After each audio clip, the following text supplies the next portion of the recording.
Hi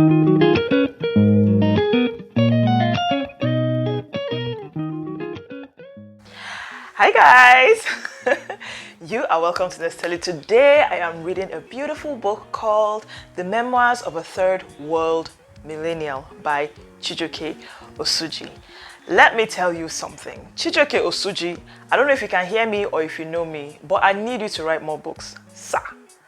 Or if you've written them, where are they? Because I need to read more of your stuff. The way this man writes, the way he writes, okay, I'm here for it. Anyway, let me tell you, first of all, let me tell you how I arrived on this book, right? Memoirs and heartfelt conversations are easily started by women. Easily. Like, women are the ones that sit down and supposedly brood. Women are willing to walk through, are more open to walking through emotional situations, their lives, the way they see things, the way they understand things. Men are not in a hurry. And I literally went to Scribd and started looking for an audio book written by a man, read by a man about his life, and this one popped up.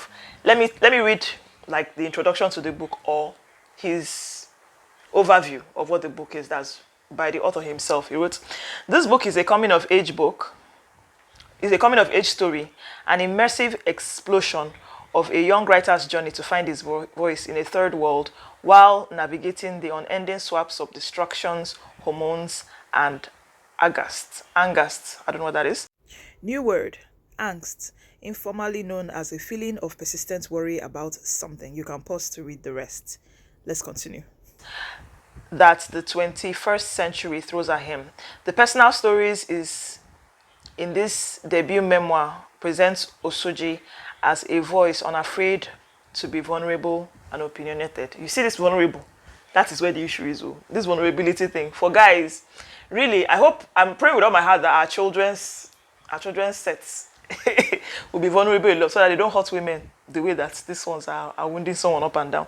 Okay, so I want to talk about two of them. They're like they were in essay forms, like 1, 2, 3, 10, 11, 12. So there are 12 essays here that he picked up small different things about his life.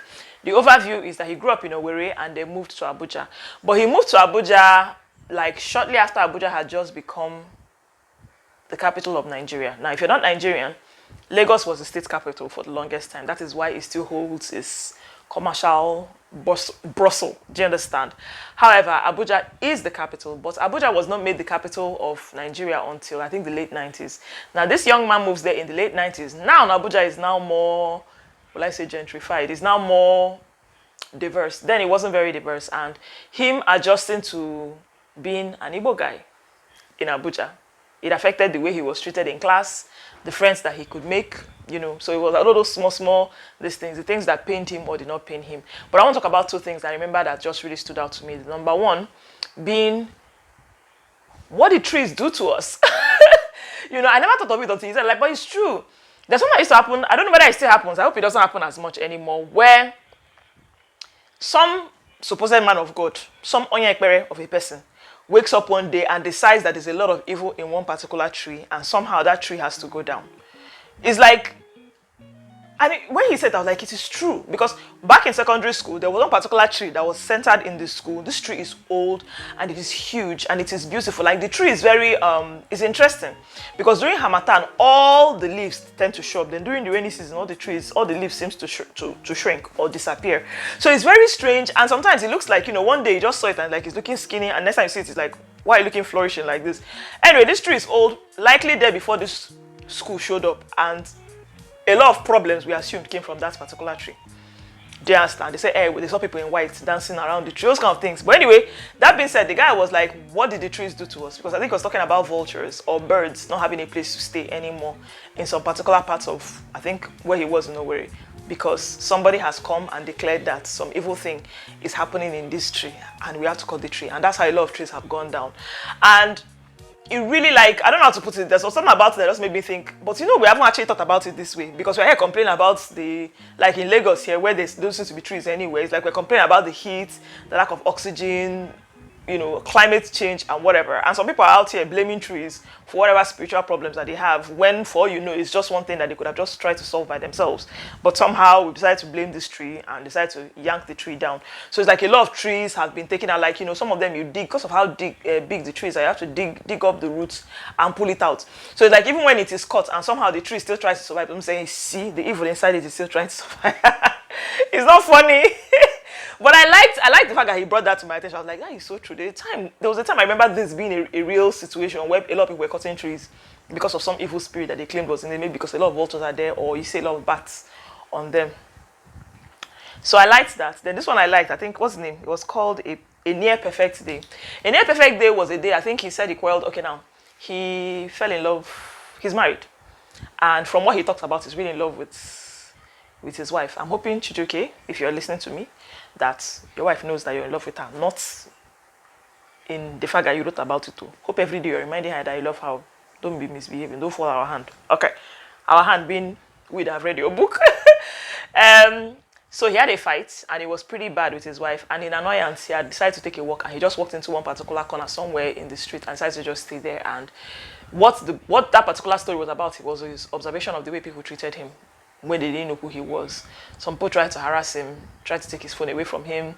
One woman tried to act like she wanted to help. A good number, someone even laughed at him. You know, so it's like he was looking at everything. Abuja is I would say it's Muslim, but I don't know if it's the same anymore. I think it's now mixed. It's Muslim and Christian. So it's like some are Christians, some are Muslims, some don't care, you know, and all that. But he said he found this interesting, that the people that were willing to be, or at least came close enough to being willing to being nice to him, were just regular folk. It had nothing to do with whatever religion they were in. They were just regular folk that knew nothing about him, that cared enough to try and show some kind of care. And his conclusion was that being homeless and not knowing anybody is one of the worst things that can happen to you in Nigeria, because that day was crazy. And I think another very eye-opening situation, I liked that, and this was him hanging out there. I don't think he was there for 2 hours, or maybe just 2 hours. He stayed there, just sat down there. He wanted to just sit down and look at nothing for a while. He's a very strange fellow, this man. But honestly, I liked this collection of stories. There were several other things. Talked about his relationship with football, his relationship with God, porn, how that showed up. You know, I like this kind of, especially for guys. You know, I feel like guys, because of how closed guys tend to be, a lot of those jarring incidences and jarring stories or realities, we don't know about them, so they are quiet most of the time, and you don't know at what point did this kid decide that hurting other people was the best way to deal with this life. You know, we never think about it. So it's like you see this guy working in the office and he's sleeping around up and down. What happened to him? Because we know that he did not come out of the body choking up and down. So how did he get to a point where he felt like he needed to go through, like a whirlwind, go through all the women that he knew, married, old, young? What happened? How did he get there? You know, but most times the man wouldn't talk, so you don't know why. So I liked good eye-opening stuff. I liked it. So if this is your first time, have I already introduced myself? My name is Nez. Welcome to Nez Telly. I am sorry I'm so late. It is so good to have me. Thank you. If you've been here before, how now? It's good to see you again. And please, if you haven't, subscribe, and share with your friends. Let's get more people to watch these videos and hopefully get them to read more. And until next time, thank you so much for watching. Bye-bye now.